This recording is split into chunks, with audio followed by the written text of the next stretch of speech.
as I say, 4 papers today that tackle some aspect of collaboration from some different perspectives. We're going to start with Mary is the curator of oral history at the British Library, and obviously a real expert in oral history here at the British Library, and a key member of the Oral History Society as well. And I think really interestingly, Mary's been really pioneering in trying to promote the links between the two, between oral history and family history. And I think that's what you're going to talk about today, isn't it, Mary, with the title Distant Cousins But Somewhat Estranged, Family Interviews Recorded by Oral Historians and by Family Researchers. So we'll try again, over to Mary, and hopefully this goes smoother than Nick. Well, I think the technology will go smoothly. Hopefully the paper goes relatively well. It's lovely to be here tonight. And as Laura said, I'm one of the curatorial team at the British Library, but I also have a background in family history. So my master's research was in my family's migration from Scotland to New Zealand in the 19th century. So I have also come to oral history from a family history background. So that's where I'm starting from, and the context of me. I think the first thing I have to admit is that I have an abstract for a paper which I'm rather at the start of. I think, as probably many people here will hopefully empathise, the pressures of COVID and homeschooling, plus I've got a new job during lockdown, have meant that I haven't yet fulfilled my intention to do some recorded interviews with family historians and oral historians about interviewing within their own family. So that's hands up, I haven't done that yet, but the intention is still there. And maybe some of my future interviewees are on this call, which would be very exciting. But I decided that actually that maybe wasn't a bad thing. Because actually this group, Historians Collaborate, and all of the conveners and people who've attended have actually been really helping me start to think about oral history and family history in new and different ways, and that's a good thing. And so when I do get to write up a paper at some point, I think it will have benefited from all these conversations, and hopefully the conversation today. I think it's also worth saying a big shout out to Julia Late, who I think is on this call, another co-convener of Historians Collaborate. And some of you may have had the pleasure of coming to some of the family history seminars that Julia has been running this summer. Again, they have been incredibly enriching experiences, and one of the highlights of lockdown really, to think with people about family history from lots of different perspectives. I think they're still available to watch back, and I'd really encourage that. So yes, so here's some thoughts and meanderings on family history and oral history, which I think are distant cousins and maybe aren't so removed as I thought they were, but you know, we'll see. And I'd be really happy to discuss anything that comes up from my meanderings later on in this seminar, and also afterwards. The one bit of my abstract, which was on the website, which I have managed to fulfill, is interviewing within my own family. So a little bit of context about what I do in my day job. I help curate one of the biggest oral history collections in the world. So I help look after it, think about access to it, think about developing it and bringing in new oral history collections, as well as running projects from our own department. So I'm thinking on a big scale in terms of oral history. And when I'm thinking about oral history in that context, we're often interviewing people to think about them and their lives. So we've got X person, they've had an interesting career or experience, and we go and interview them about their lives. And as a useful and fantastic byproduct sometimes, we often get family stories, family histories, genealogical information as part of those recorded interviews which come into the library. So with that hat on, I then started to interview my mum. And I think that's the first thing I wanted to think about, is about why we interview within the family and why that might be different for us as family historians, or with family historians hats on, as opposed to oral historians. So I decided to interview my mum because I thought it would be a bit of a dereliction of duty if I didn't. If I work as an oral history curator and I didn't capture my mum's story, and I'm going to interview my dad afterwards, who are in their mid-70s, that I'd feel a bit ashamed of myself. So there was that weighing on me. But I think the other interesting thing is that my mum wanted to be interviewed. My mum is now feeling quite like there's not very many people left in her generation, and she holds lots of family stories which no one else holds. So that's quite an interesting context to bring to a family oral history interview, and I'm sure not an uncommon one. So that meant, I think, that the oral history recording I've done with my mum has had a far greater emphasis on all those bits of family history and stories before my mum was born, which we would have captured, I'm sure, if someone from my oral history team at the British Library had been going to interview her. But I think were captured in much more depth and detail. I think she knew she wanted to do this because she was recording family stories that no one else could do. And that's quite an interesting thing to reflect upon. I'm also aware that I get on with my mum, and that's not true of every family. And I think that has meant that the interviews have gone quite smoothly. And I think in other family contexts and with other family relationships, that may not be the case. So I think that has helped me navigate that space. I'm really interested when I interview my dad, because he's going to remember things in very different ways than my mum. And I think that's going to be quite interesting as well, when we've got that direct comparison of things where they've been together over 50 years and they'll remember them and narrate them slightly differently, and perhaps in slightly conflicting ways. I think what's also key to oral history methodology, and I think has shone through all of the family history work that I've been joining in on in the last year or so, is that oral history has always been very upfront, that we're never objective. We bring ourselves to our research. And I think that that's even more important and is reflected even more within the history when we're the actors within the stories that we're hearing. And I think that is an interesting thing to unpick. And when I do get round to doing those interviews with some oral historians and some family historians who are using recorded interviews, I'd really like to explore and delve into that some more. The other thing I'm interested in, and have been increasingly interested in, is about layers of family history, and thinking maybe in a kind of archaeological metaphor here.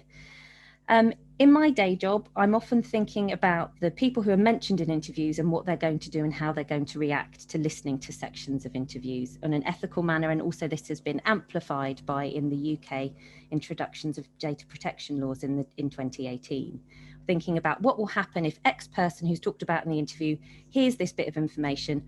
Are they going to be distressed by it? What do I need to do? And we need to do that, and I need to do that with my team across hundreds of thousands of interviews. So we've got to do that at a very high level.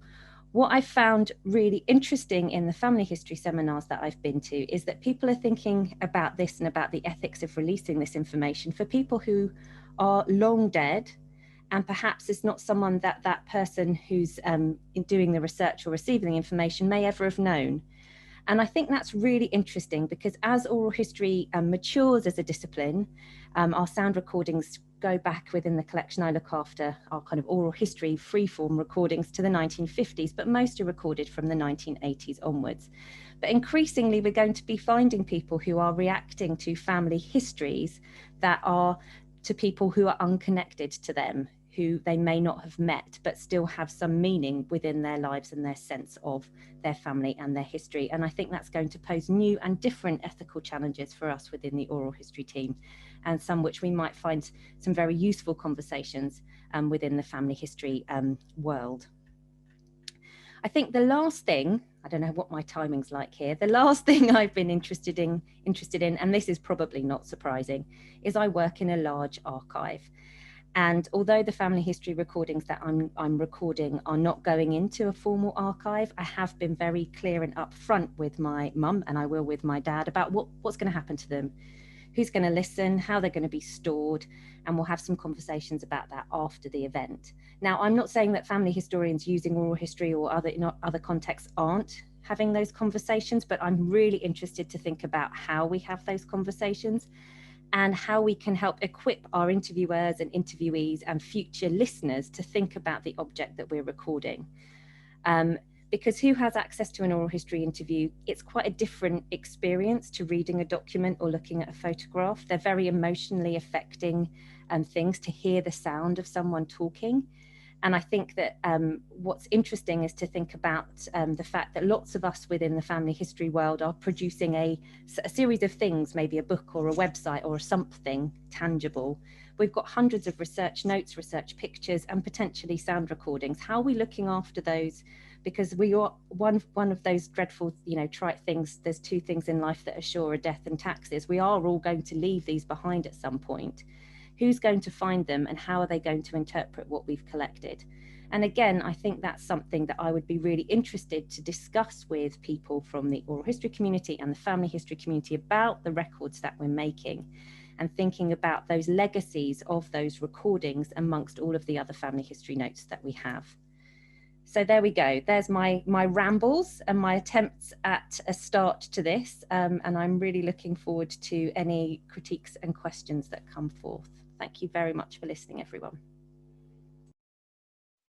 Thank you so much, Mary. I think that really wasn't rambly, and there was so much rich material there to prompt us to think about. And certainly I find it fascinating as someone who's been interviewing my granddad, who turns 98 on Saturday, and my aunt, and it's something that I think a lot of us think about, isn't it? So yeah, so much to think about there. But as I say, we'll move straight on, and then we'll come back to questions. So park your questions, or feel free to put them in the chat, and Mary can have a think about them, and we'll ask them at the end. But I think Nick is back with us, who lots of you will know has had a wide-ranging career, from researching medieval history to a consultant on Who Do You Think You Are?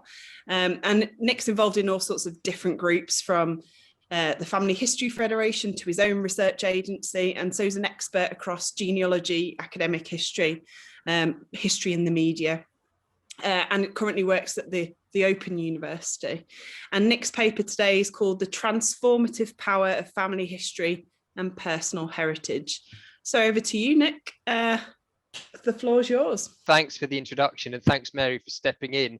As it happens, you've handed the baton on really nicely, because one of the first things I wanted to talk about was this transformative power of both family history and personal heritage, and that dialogue that we create, not just with the distant past, with our ancestors, but the living legacy that we all take with us and would like to pass on.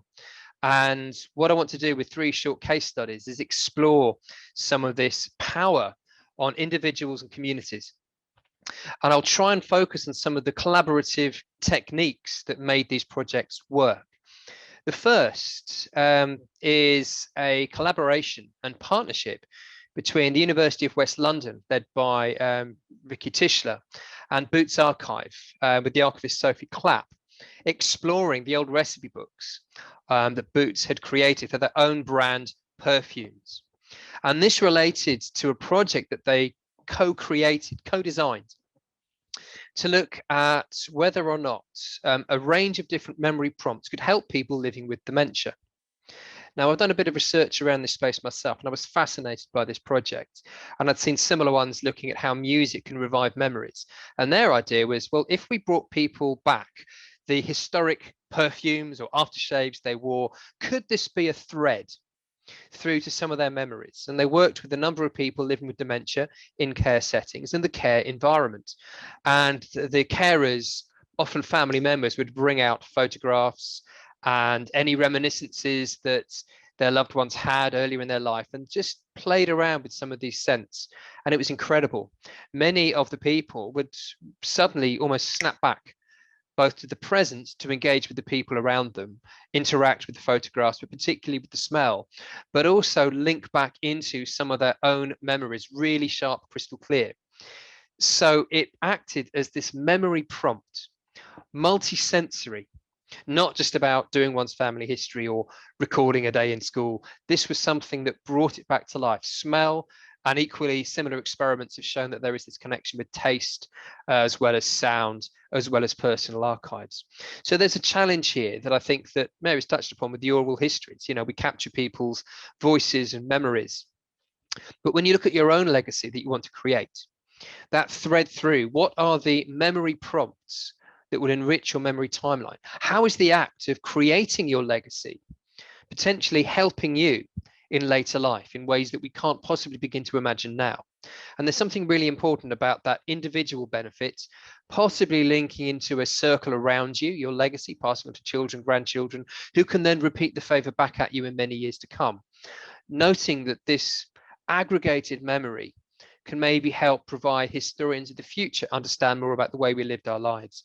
So I thought this was a really interesting collaboration between a commercial entity, Boots, using the historic archive with the research layers you would normally expect to find in a university, applying this to a real practical problem that people were facing every day, with some really quite startling results.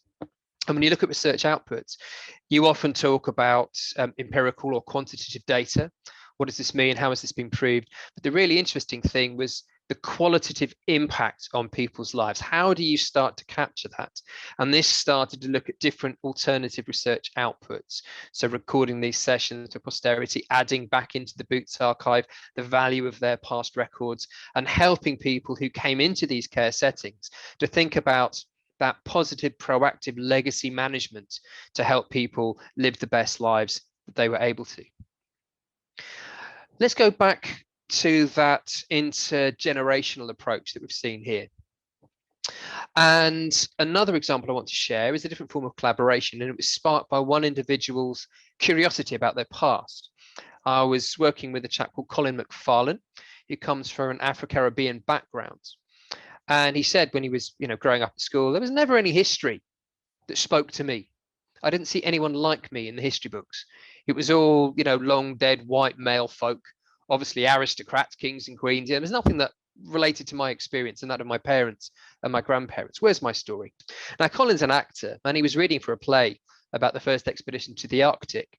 And he was astonished to find that one of the participants had a similar Afro-Caribbean background to him. And he wanted to find out more, and he wanted to find out more about the ancestry, which got him into family history. But the thing that really sparked his excitement was the power of storytelling, which kindled this interest in him, and how he wanted other kids to share this awakening, to explore their own personal heritage, their own background, often through the sort of oral history telling, by talking to people 1, 2, sometimes 3 generations back in time, with a bit of light touch research. But Colin realized he couldn't do this on his own. So he formed a collaboration, first of all, with Apple to get technology so that the kids could not just do the research or ask questions, but record and make films to create their own personal output. And to help them get the skills, he teamed up with the University of Lincoln. And it was their media study postgrads who came in and provided coaching support and skills transfer. So really good examples there of how academics can help into schools and create new ways of engaging with the past. So I won't go into too much detail, but I think what really worked about this collaboration, it was driven by an individual's vision, but it was so compelling in terms of the transformative potential for young people's lives that he persuaded a commercial organisation to get in and back it, the tune of many thousands of pounds worth of kit, and eventually rolled into some of the Apple academies that they had been setting up at the time. And by transformative power, I mean to say that one of the group, as an example, who was in the older cohort, 17 going on 18, doing A levels, but not really interested, about to drop out of school, not going to university, bored. And his incredible story, exploring his Irish background, led him to understand that his entire identity was very different to what he had come to believe. And he created this incredibly powerful film where he brought together interviews with his father, who recalled his own father telling him the story about how they fled the troubles in the 70s from Derry over to Lincoln.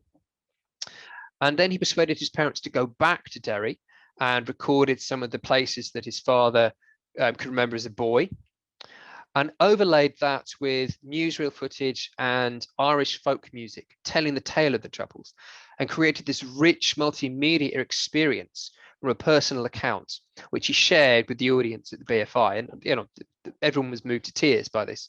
It was extraordinary, to the point where he rethought what he wanted to do with his life and ended up going to university, where he majored in history, but with media studies on the side. And as far as I'm aware, he's having a very successful career as a filmmaker. Now, what happens if you look at these individual examples of applied personal heritage and public history and scale it up? What's the transformative power at community level? And the third example is a solution to a problem that occurred on the Isle of Wight, a place called Ryde. And a lot of the local kids got bored. After all the festivals had finished, there was nothing to do, and they'd hung out in the graveyard and kick over the gravestones.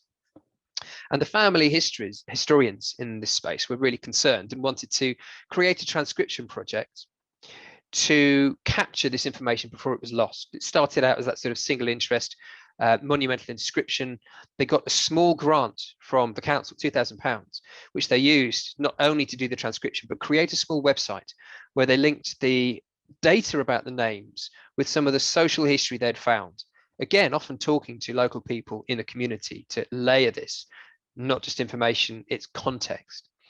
And this is almost like an anti-collaboration, because they did not collaborate with one of the commercial providers or indeed a family history society. They formed the Ride Social Heritage Group, posted their own content online, and suddenly spotted a really interesting trend that people from around the world were coming to them direct rather than through a platform. They weren't getting money, but they were getting visitors, they were getting footfall, which allowed the local tourist board to spot an uptick in bookings in guest houses and restaurants in the shoulder off-peak season, to the point where they were able then to secure funding from the council to invest in the 2 chapels in the graveyard. One was handed over to the group, where they conducted guided tours and encounter sessions and captured oral history.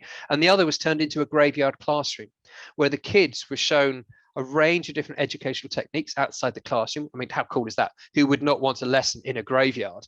But across a wide range of curriculum areas, more than just history, English literature, creative writing, design and IT, nature trails, art, numeracy and maths, as they were accounting from all the old history books. And suddenly they had this cohort of kids who didn't see the graveyard as a place to vandalize, but a resource. And they then volunteered, these younger generation volunteered to undertake far more oral history recordings and projects with this community group, going into libraries, working with old folk, gathering this momentum. And so now this is snowballed. And of course, lots of benefits there. There's an economic benefit. Tourism is now booming in the off-peak season. The vandalism has stopped, and you've got this co-creation at community level. So a really powerful example of how a small idea can lead to organic collaborations to go to places that you never thought could possibly happen. So I'll pause there. I've got lots of other case studies, but I'll stick with those 3. But hopefully they've shown that different forms of collaborations between different groups of historians with different outcomes and aims can produce some really rich and transformative experiences for not just those involved, but for the wider communities around them. Thank you so much, Nick. I think some really inspirational stories there, and showing that collaboration with people who wouldn't consider themselves historians is really crucial as well, isn't it? So thank you very much, Nick. So we'll move straight on to our next speaker, who is Tim Compeau, Assistant Professor of History at the University of Western Ontario, and he's joining us from Canada, which is great. Welcome, Tim. And Tim's worked on the 18th century, the history of the 18th century, but has got a really interesting focus on public and digital histories too, and a really fascinating project on mapping migration around the time of the American Revolution, which I think we're going to hear about today. So Tim's title is Mapping the Loyalist Migrations, Descendant Communities and Public Historians in Collaboration. So over to you, Tim. I think Tim's going to try and share a PowerPoint with us.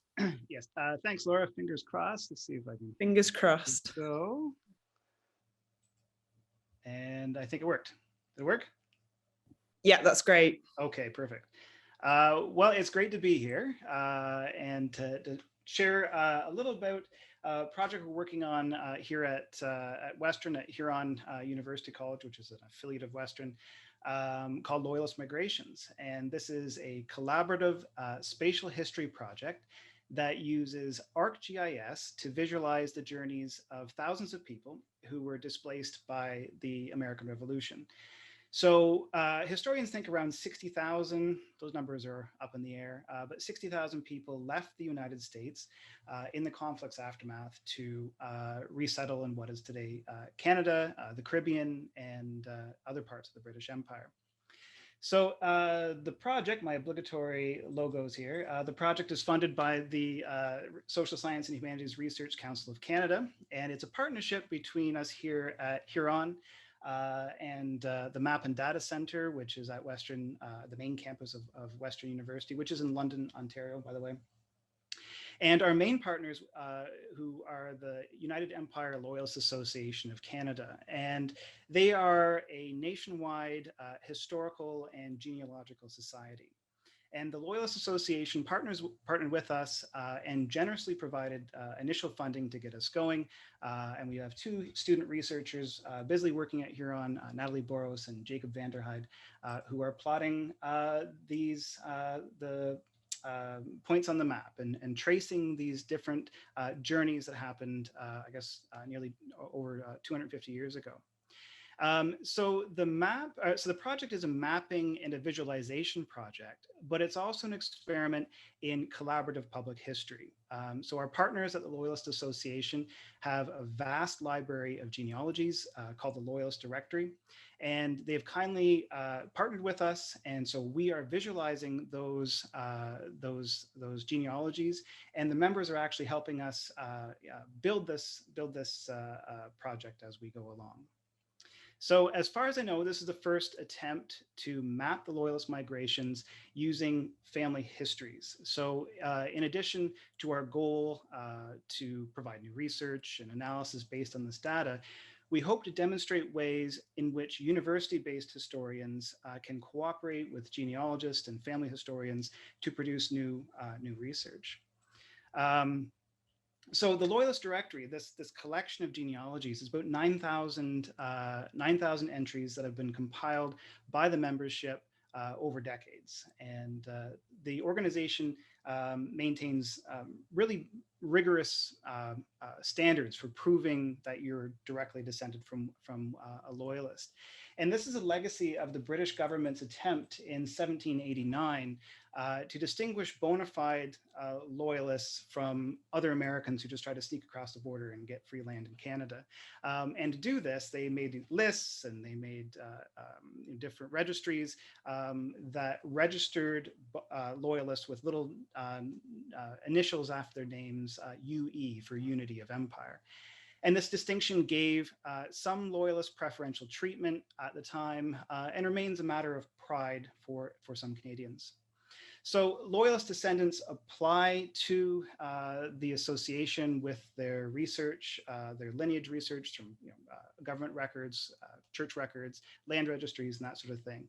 And this work is then vetted by the genealogists in the association and kind of a peer review system. And then the research is filed with the main branch in Toronto. Now, taken together, the directory provides an exciting opportunity because it would take teams of researchers' lifetimes to trace all the little threads of these family stories through all the different documentations that the British government and the American government kept during this period.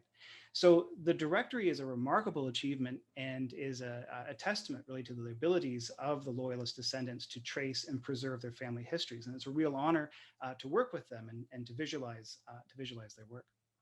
So again, this isn't, the initial phase of this project is not crowdsourcing, it's a collaboration, and it really does rely on the work of family historians.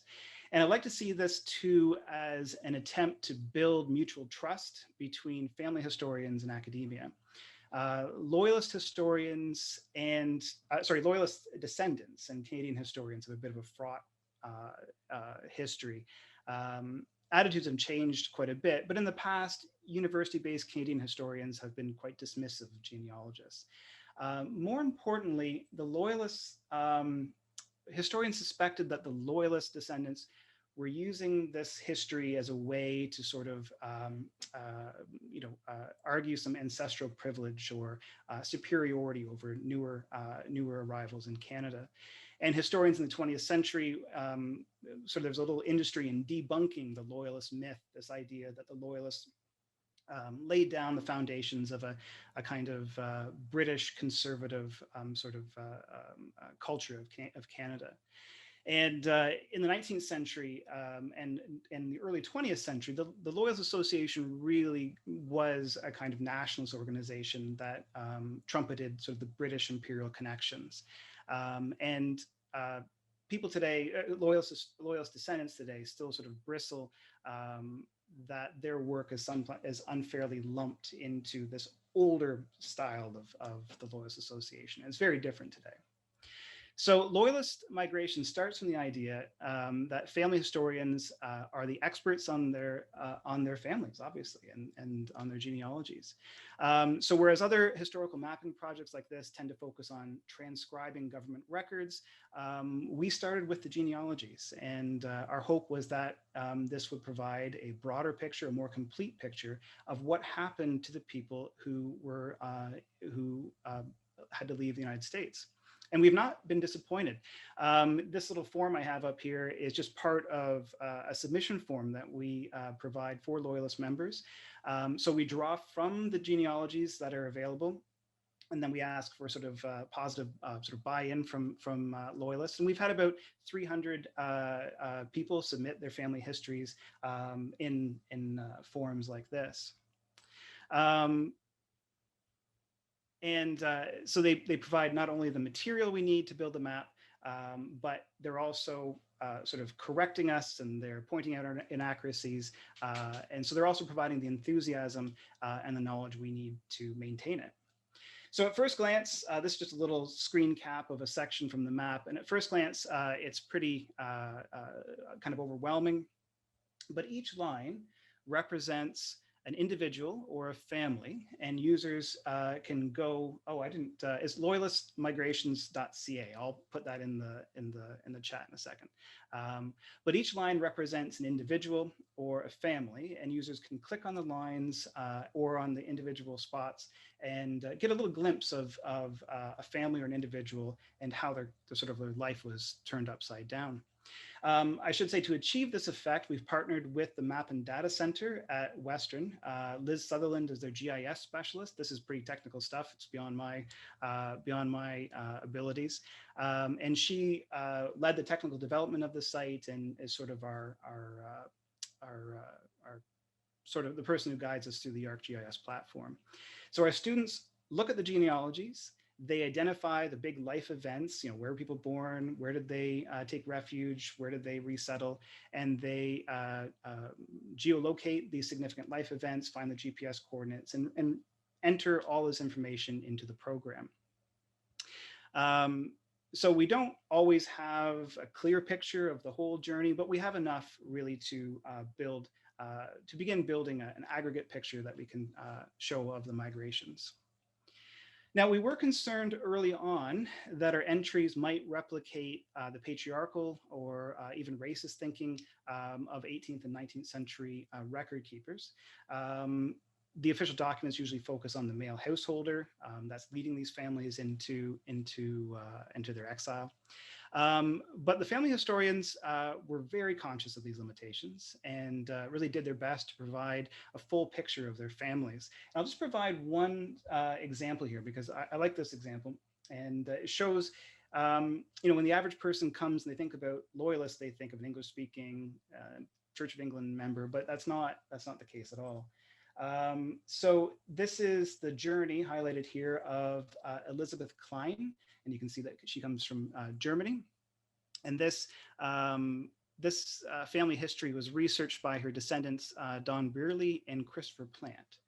So Klein arrived in New York with her husband in 1765. You can see there, that's the journey.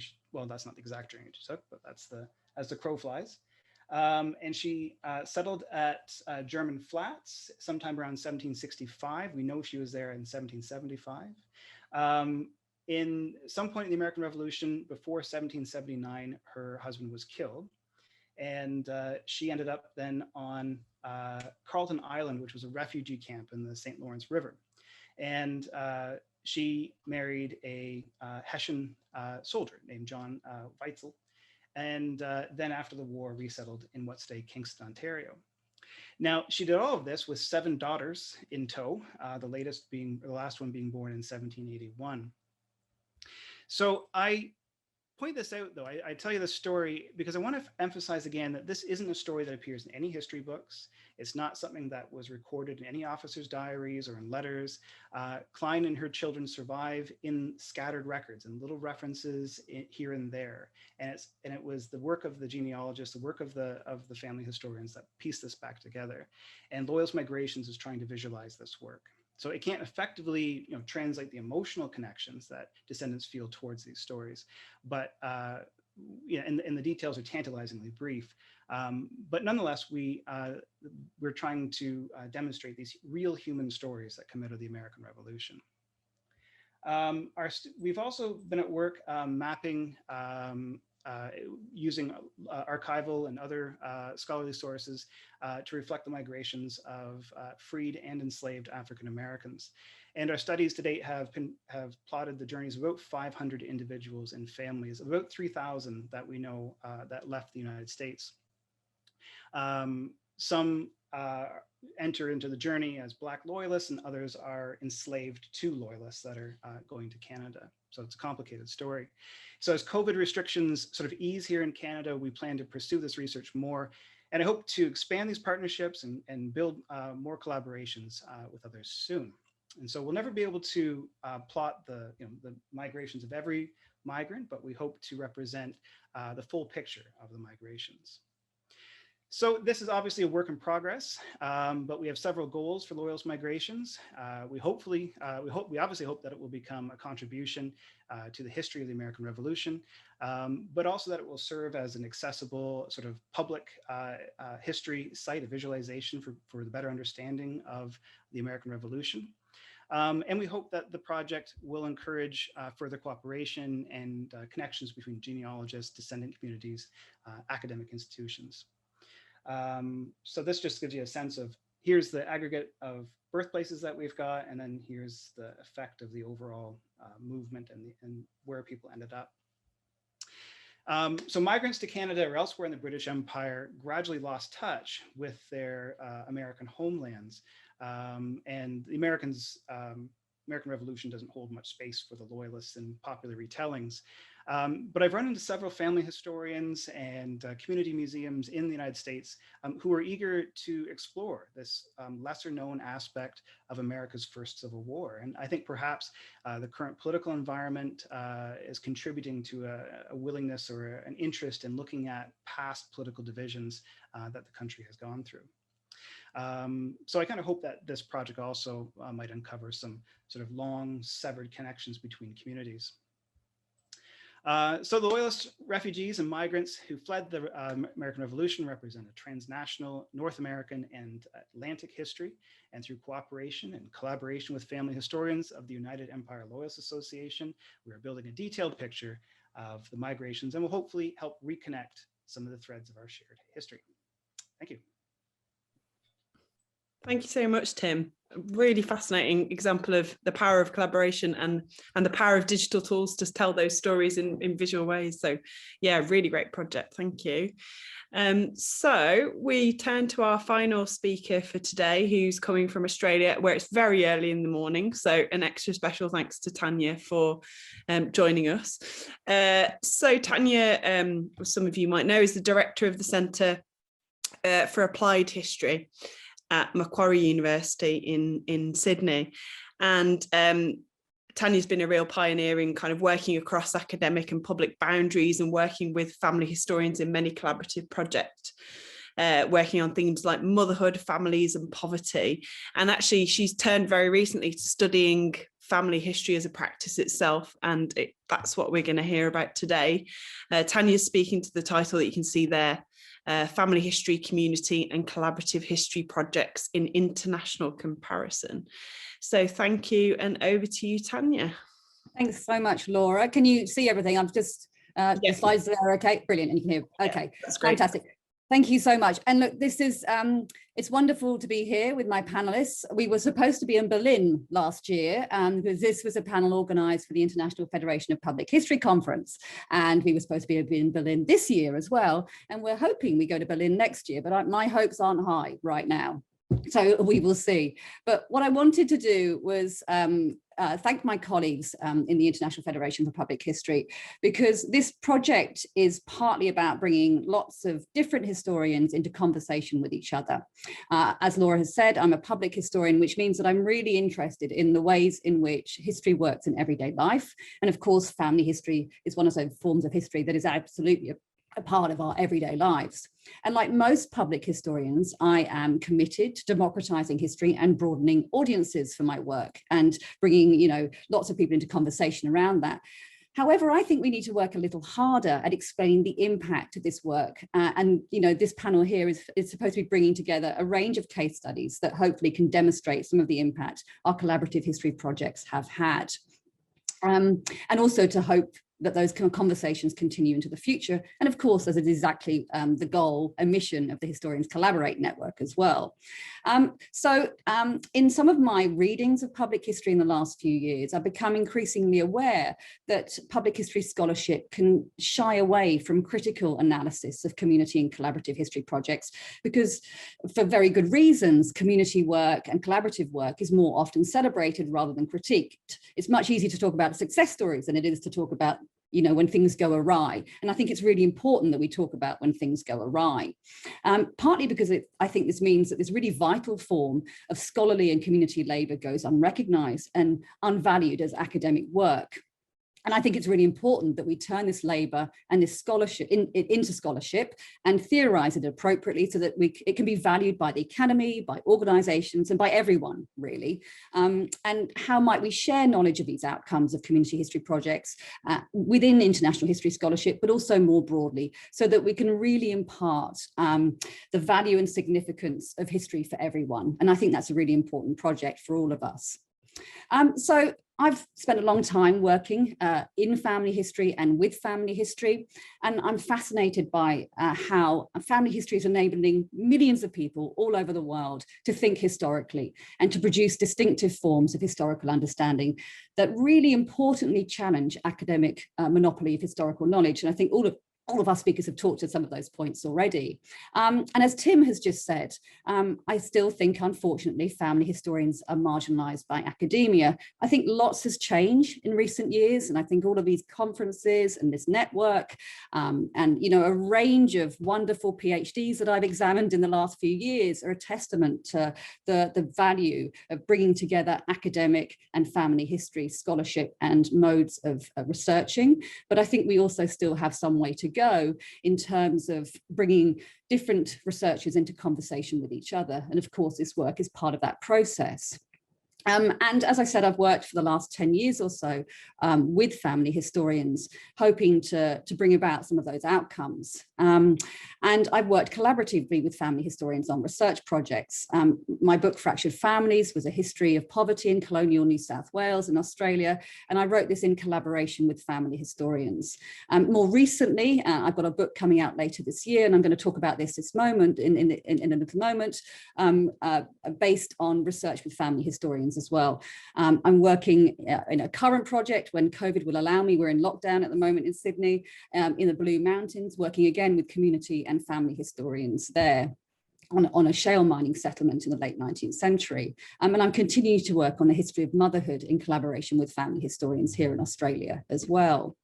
I love working with family historians. I love working in focus groups and with a range of methodologies, like Mary suggested. I work with oral history as well, like Mary, and I also work with surveys, trying to understand really why family historians are motivated to undertake their research.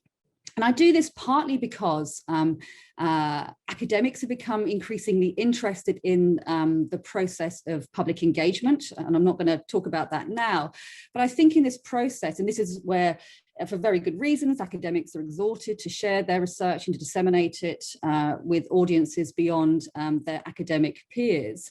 But I think in that process, sometimes academics aren't thinking creatively about how to form productive relationships with communities that aren't academics. And I think what Tim's doing is a great example of forming really useful and productive relationships with different communities of researchers. And I think we need to work hard to think about the power relationships of collaboration and to be critical about that process as well. One of the things I found in my conversations with family historians over the last 10 years or so is that many of them want to be part of academic conversation and academic discussion about research.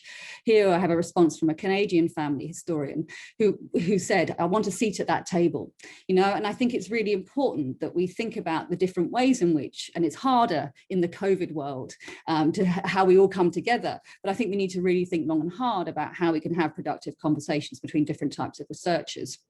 And as I said, my research draws on 10 years or so of research on family history, including survey data, oral history interviews and focus groups undertaken with family historians in Australia, England and Canada since 2016. You know, why is undertaking family history research important to family historians? What impact is research having on family historians? I think this is a really interesting question. And what different forms can collaboration take? Many of the family historians that I've conversed with and communicated with are really interested in participating in academic research projects like Tim's. But I want to ask questions about what is produced in that moment and who benefits from that collaboration. You know, it's not just the academic producing their book or whatever, but what benefits is that having for the volunteers who are participating in those projects. And those voluntary projects have really burgeoned in recent years globally. And I think it's important that we try and track that process. You know, why are researchers motivated to participate in projects? And I found myself now putting my hand up to participate in other people's research projects because I think I've got an obligation to do the same things that I'm expecting family historians to do when they participate in my projects. You know, we're all busy people, and family historians are amongst the most busy people that I've met. I'm really interested in the commitments they make to other people in the sharing of knowledge. So my book that's coming out later this year focuses upon family history, historical consciousness and citizenship. And I argue in that book that clearly family history is empowering millions of researchers to think about linking the past to the present. But this is having a really important transformative impact on themselves and the world. So I'm looking at the practice, meanings and impact of undertaking family history and showing how family history fosters intergenerational and cross-cultural religious and ethnic knowledge. That's a big claim. How it shapes historical empathy. I'm really interested in how family history teaches empathy or encourages people to engage with the concept of empathy and historical consciousness. But I also think it does combat to some extent social exclusion and produce active citizens. And I think that's really important for someone who's passionate about history to think about how family history can teach everyone the joy and value of history. And I think, you know, Nick's projects where he's talking about drawing in 8-year-olds into cemeteries is part of that project, which I think, you know, we need to explicitly articulate the value of. So my research demonstrated that the family historians that I have engaged with are what I've termed an emotional community of learners. I've tried to engage with some of the scholarship around the history of emotions here. And these communities of family historians exist on local, national and global levels. They're breaking down national boundaries. And we can see here, we've got people, you know, contributing to this conversation from different parts of the world. And I think that's really important. And family historians are really passionate about collaboration amongst themselves as a community. Many of them are dedicated to research in the service of others. And that's a common theme amongst many of the, I mean, some are lone wolves, some like to work on their own, but they really are a minority.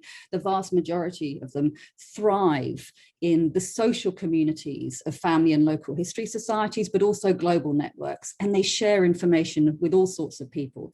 And this wonderful group, the Random Acts of Genealogical Kindness group that was established in the US in 1999 is really a testament to that. You know, people will take pictures of headstones in cemeteries in New Zealand and send them to researchers in the UK.